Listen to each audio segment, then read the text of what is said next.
Hey guys, I hope you're all having a great day. In this video, I'm continuing my series of analyzing your guys' perspectives and helping you improve at Mario Kart 8 Deluxe. Today, I'll be analyzing Signal's perspective from a 6v6 between Battle Brigade and Team 8. And if you want me to analyze your gameplay, join my Discord server and let me know. Additionally, it's worth mentioning that I have reset the lineup for perspectives I'll be analyzing. From now on, I'll only be accepting YouTube VODs and only if you give me 3 races to analyze. If you need help getting your Twitch VOD on YouTube, just join my Discord server and we can talk about it. Anyways, let's start giving her, bud. Just before getting started, if you enjoy this video, consider subscribing. It's free. It helps me out a lot, and you can always change your minds. Starting things off, we got GBA Mario Circuit. Signal opted to run for his team since he was already in the front going into the race. I think there were quite a few things he could have done better this race, but he played alright for the most part.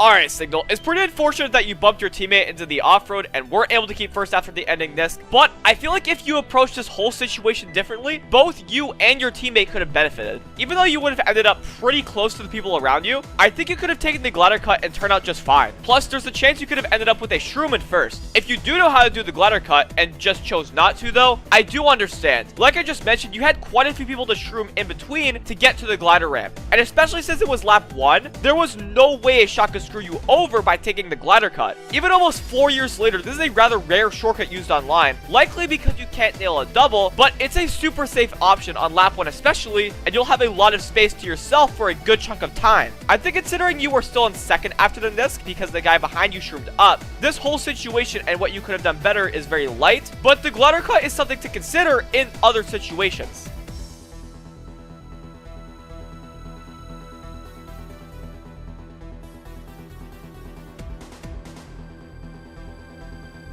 I understand why your gut instinct was to trail here since you previously heard in the call that an 8 member was in third. But yeah, any blooper situation isn't fun to deal with. I think in general, a good habit to get into would be to use your rear view consistently, regardless of what's happening around you. You had a lot of space behind you, so naturally, you didn't feel the need to look back as much. But if you can get into the habit of looking back at the same rate as you would if you were in the pack, dealing with a ton of items at once, you'll be aware of any surprises before they come at you, such as a run without warning, which I would assume is why you trailed here, just to eliminate that possibility screwing you over. At the very least, you both were able to get out of the situation alright, but just keep in mind that you should still make sure you have a good idea of what's happening behind you, even if you have a ton of space. Then you'll know whether you should trail or not. In this situation, you really had no reason to trail.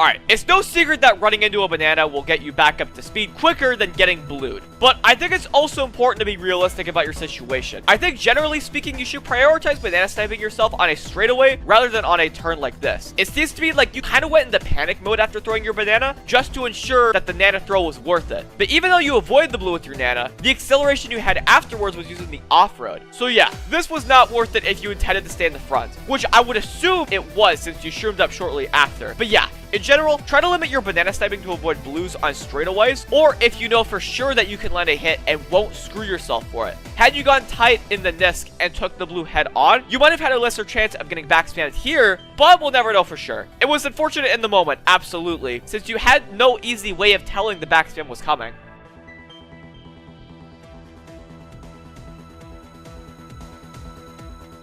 Now, it's no secret that this was super unlucky considering you got random greened in last. But think of the situation if you were in say 4th or 5th. You didn't have any shrooms for recovery after getting hit since you mashed your item button to try to shroom in the off-road, which is understandable. But I think just to ensure you use your items efficiently in this situation next time, you could have stayed in your regular line and your cue to shroom through the off-road would be when you reach the strip between the road and the off-road. But you live and learn. Lap 3 was pretty unfortunate for you overall, but you still had ways to play a bit more optimally, even if it didn't mean too much in the end.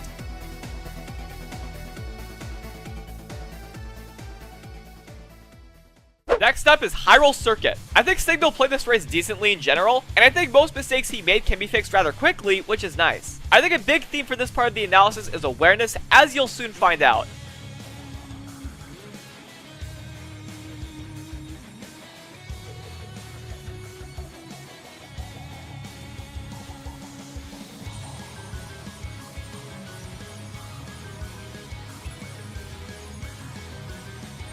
Alright, Signal, I don't think you necessarily played this situation poorly, but you did throw away some variables. First off, you could have held your coin until you knew what your next item would be. This is a reason why the coin is much more powerful than people give it credit for. In the right situation, you could have used your coin and ran into an opponent with your triple bananas. Next up, I think since you were so close to some people around you, you could have asked, can I hold my nanas? Or is someone next to me? Or something along those lines. I should mention that I've heard some solid communication on your part in general, so keep that up. This is just a little something you could include to your Mario Kart vocabulary. And lastly, this is a situation where you'd want to use your rear view much more often. You had a pretty good idea of who was in front of you, but you should have made sure you weren't close to any of your teammates behind you. And if there were an opponent behind you, you could have used that as an opportunity to potentially slow down and hit them if you concluded it was in your team's best interest fast enough. Either way, the point is, you didn't make any bad plays here, but you could have A, held your coin, B, asked if any of your mates were around you, and C, used your rear view more often. But I think you can get into the habit of all three of these things.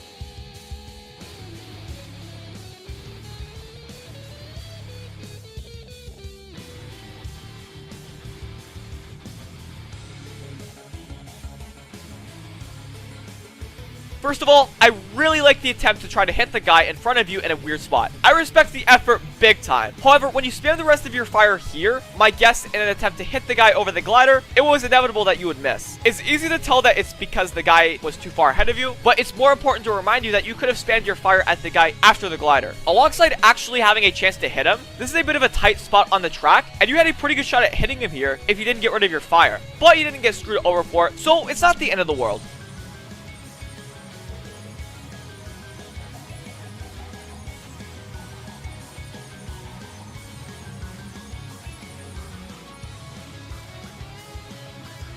Alright, first and foremost, you definitely had the right intentions here. After writing the guy, you shroomed back up, and you had an easy way to greet him, and you got him. However, my guess as to why you failed the ending cut here is because you were only focused on hitting the guy. That isn't necessarily a bad thing, but naturally, you can only do so much damage since he had shrooms. I think the best play for you here would be to hold your greens until the final turn. You already had pressure on him with the mere presence of your greens, and considering how close you were to the guy, there's a chance you could have lag trailed him. If you didn't, he'd likely be on the left side at the start of the final turn, and that's a very easy green spot. And through all of this, you could have focused more on your driving and easily making the ending cut. This is a very light mistake considering you didn't lose much to it, but sometimes these are the things you need to realize if you want to take your gameplay to the next level. You definitely have potential to fix everything I've mentioned up to this point, so that's great.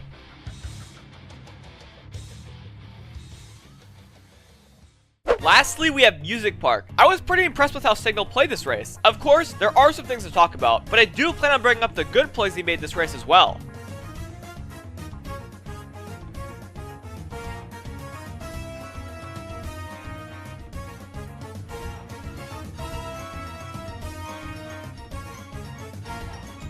So just for some context here, Battle Brigade managed to get 1, 3, 4, 5 on the previous race, which is why Signal trailed his green immediately. Now, while it would have been best case scenario to trail the guy in second immediately, I think he should have been a bit more patient here. The guy in second had already gone wide to space and thus fell back a bit, which was solid for you guys, but I think had you waited a bit before trailing, the guy in second either A, would have gotten comfortable behind you and you could take a more calculated route to take him out, or B, he spaces in fear of you eventually trailing, and the same scenario plays out here, except you don't have to throw your green away and almost hit yourself. While nothing bad happened to you here, we can't act like you didn't almost devastatingly green yourself. Everything I talk about here is situational, so yeah, next time, just try to be a bit more patient before trailing. In general, you'll have a lot more opportunity by waiting.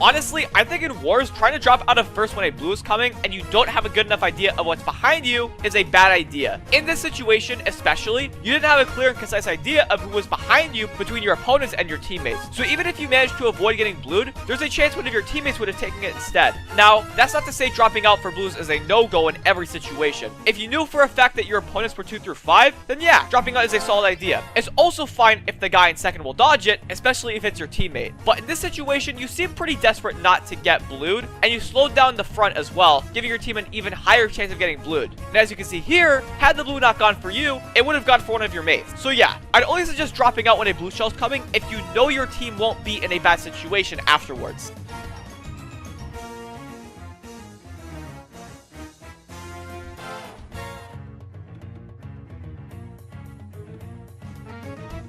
Now, this really impressed me. I talked about this in an earlier analysis video, but yeah, great job on throwing the red before the guy could potentially get protection, and you get a box in a lesser spot than you would eventually be in. I think if you threw it just a bit earlier, you would have had a guaranteed hit, as it was a really, really close call. But in general, I can tell you are on the road to having amazing game sense if you keep this up.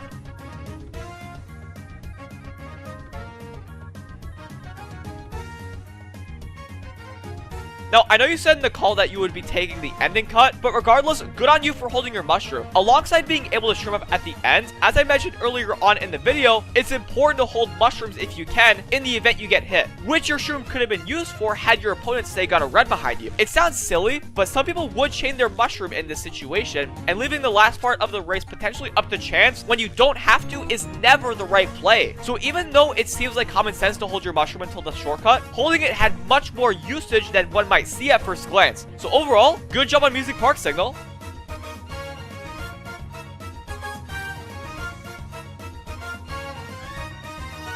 I hope you got something out of this video. If you did, I'd really appreciate it if you'd like the video and subscribe if you haven't already. As for Signal, I think you have a lot of potential after analyzing your perspective. I'd say your first 3 steps towards improvement would be to consistently use your rear view, whether you deem it necessary or not, being a bit more patient with your items, and always preparing for the worst case scenario. These skills will work themselves into your gameplay over time as long as you acknowledge them, so good luck.